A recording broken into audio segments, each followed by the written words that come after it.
Assalamualaikum warahmatullahi wabarakatuh. Salam sejahtera bagi kita semua.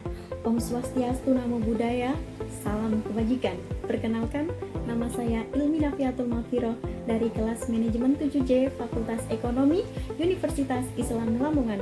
Kali ini saya akan sedikit sharing mengenai manajemen resiko dengan subtema apa itu pengertian dari manajemen resiko, apa saja manfaat yang kita dapatkan setelah mempelajari manajemen resiko, dan tahapan-tahapan efektif yang harus kita lakukan dalam memanajemen resiko. Nah, mungkin ada beberapa dari teman-teman sekalian yang sudah paham atau paham betul mengenai apa itu pengertian dari manajemen resiko, dan mungkin ada beberapa dari teman-teman sekalian yang kurang paham atau belum paham sepenuhnya mengenai apa itu pengertian dari manajemen resiko. Pengertian dari manajemen resiko adalah metodologi dalam mengelak ketidakpastian yang berkaitan dengan suatu ancaman. Apapun yang berkaitan dengan suatu ancaman, sebenarnya kita bisa mengatasi sebelum ancaman itu terjadi kepada suatu perusahaan kita dengan melakukan step by step, langkah demi langkah, atau tahapan demi tahapan yang benar. Kita akan bisa sedikit mengurangi kejadian resiko yang akan menimpa kepada suatu perusahaan kita, sehingga peningkatan laba atau suatu laba yang kita raih dalam suatu perusahaan tidak berkurang.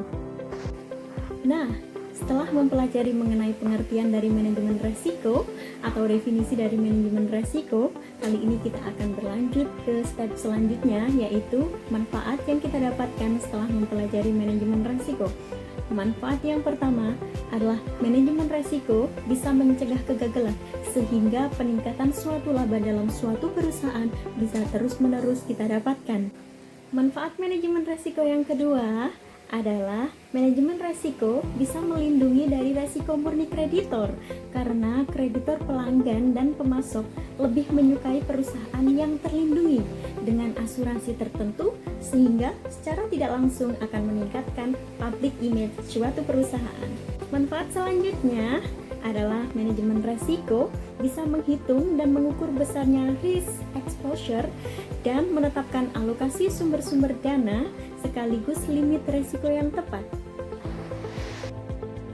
Suatu manajemen resiko bisa digunakan untuk mengurangi kemungkinan gagal suatu perusahaan, sehingga dampak yang ditimbulkan baik dalam segi internal maupun eksternal suatu perusahaan yang akan terjadi terhadap suatu laba perusahaan, pelanggaran hukum, penurunan produktivitas SDM, dan penurunan reputasi perusahaan dapat dikurangi. Nah, setelah sharing mengenai apa itu pengertian dari manajemen resiko, manfaat apa saja yang kita dapatkan setelah mempelajari manajemen resiko, kali ini kita akan sedikit sharing lagi mengenai tahapan-tahapan efektif yang harus kita lakukan saat memanajemen resiko. Yang pertama adalah dari pihak internal, lingkungan internal atau internal environment. Yang kedua ada penentuan sasaran atau objective setting. Yang ketiga ada identifikasi peristiwa atau event identification.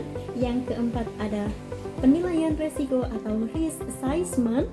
Yang kelima ada tanggapan resiko atau risk response. Yang keenam ada aktivitas pengendalian atau control activities.